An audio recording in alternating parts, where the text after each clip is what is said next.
Part 1. Listen to the following conversation. Complete questions 1 through 4. Hello, Sam. Hi, Katie. Do you have time to talk, or are you busy? I'm not busy. Is something wrong? No, not at all. It's just that Paul has been offered that job in London, and we have to decide fairly soon if she should accept it. Since you've lived there so long, I wanted to get your advice. Well, I'd love it if you moved to the city. But it would be a big change for you. You're used to the quiet life. Yes, the noise is one thing that definitely worries me about moving. But I suppose you get used to it after a while. I don't think so. I always enjoy getting away from it when I visit you. And I don't think it's very good for your health in the long run. The government has made more regulations to control noise. But at the same time, traffic is always increasing. So overall, it doesn't get any better. The country may be quieter, but it's also boring. There's not much entertainment here. We do end up staying in a lot in the evenings. I'd like the chance to see films and hear live music. There's so much going on in the city. Yes. I suppose now your kids are a bit older, you can leave them with a babysitter if you do want to go out. Yes, we can. Although I'm not sure if we'd be able to afford to go out much in London. Tickets cost so much more than they do where we live. Twice as much, in fact.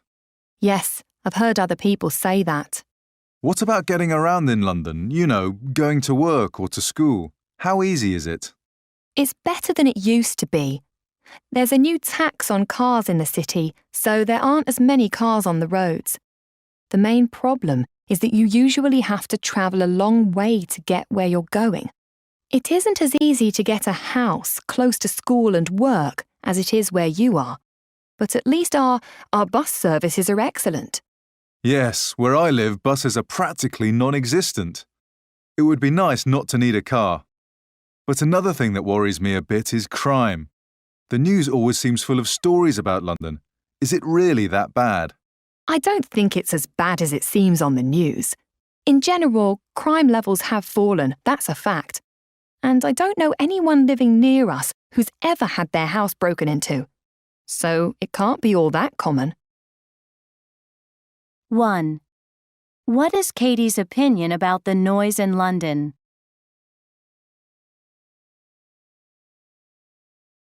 2. What does Sam say about entertainment?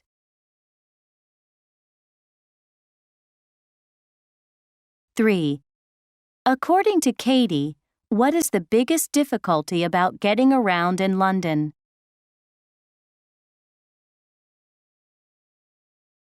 4. What does Katie tell Sam about crime in London?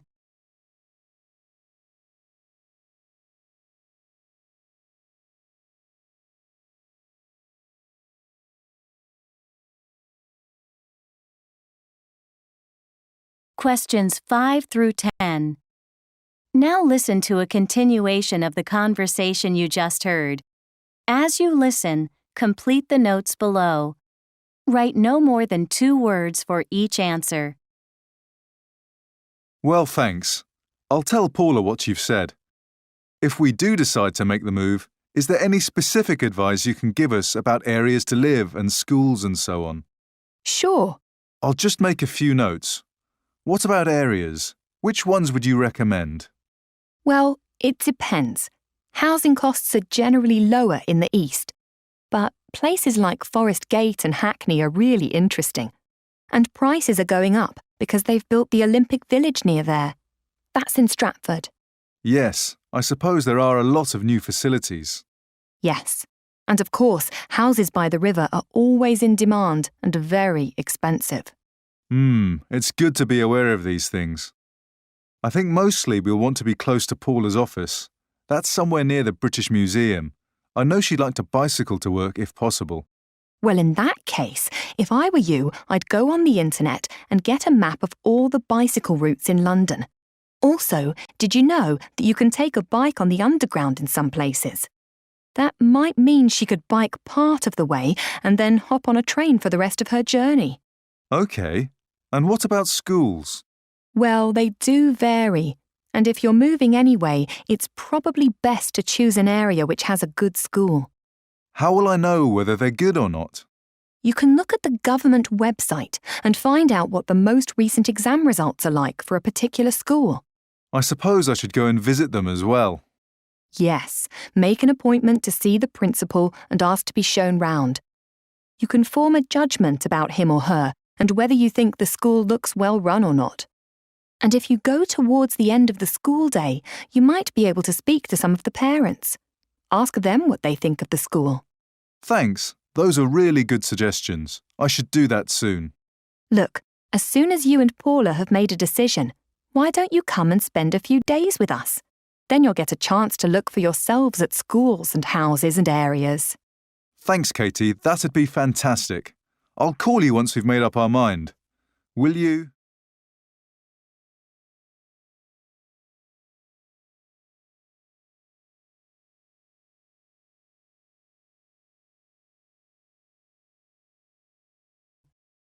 Listen to a tour guide talking about one of Beijing's greatest attractions, the Forbidden City.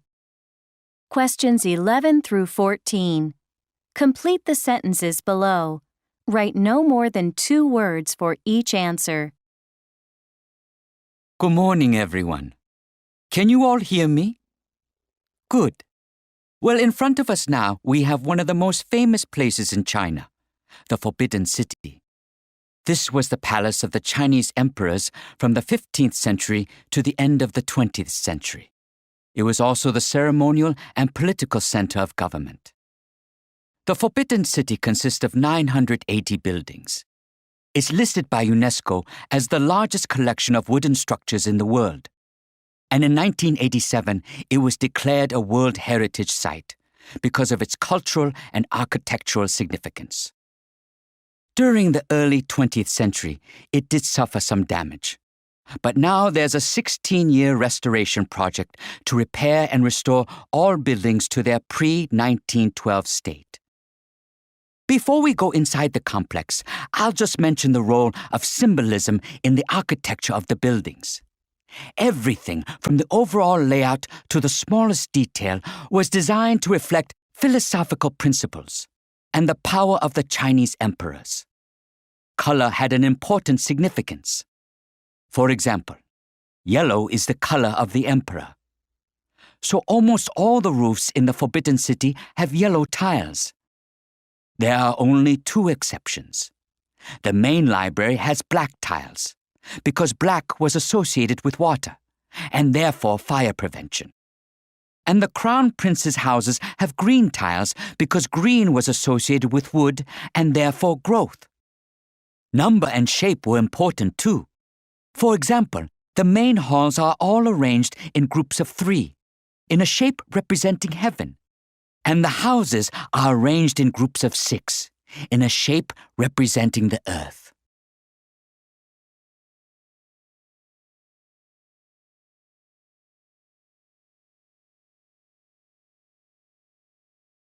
Now listen to a continuation of the talk you just heard.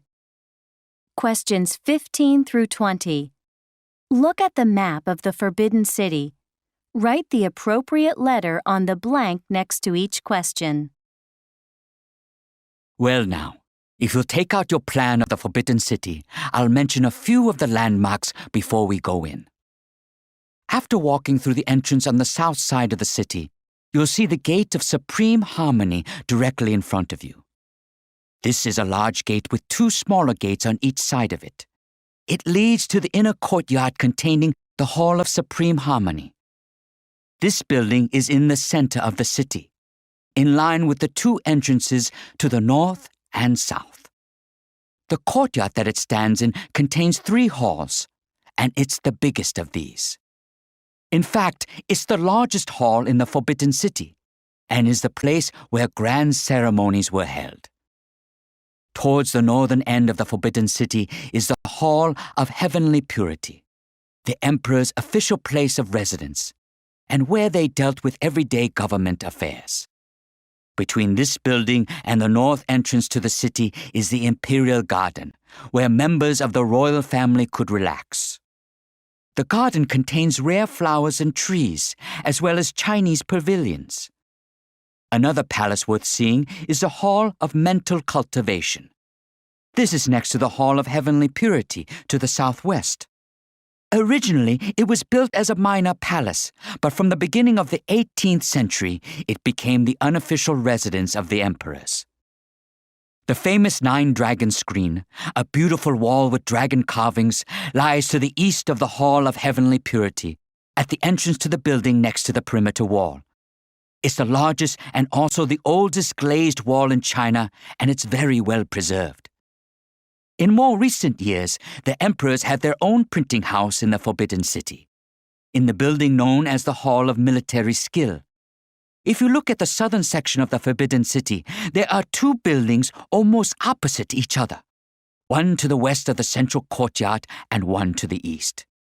This building is the one to the west. Unless you have any questions, we'll go in now and I'll meet you.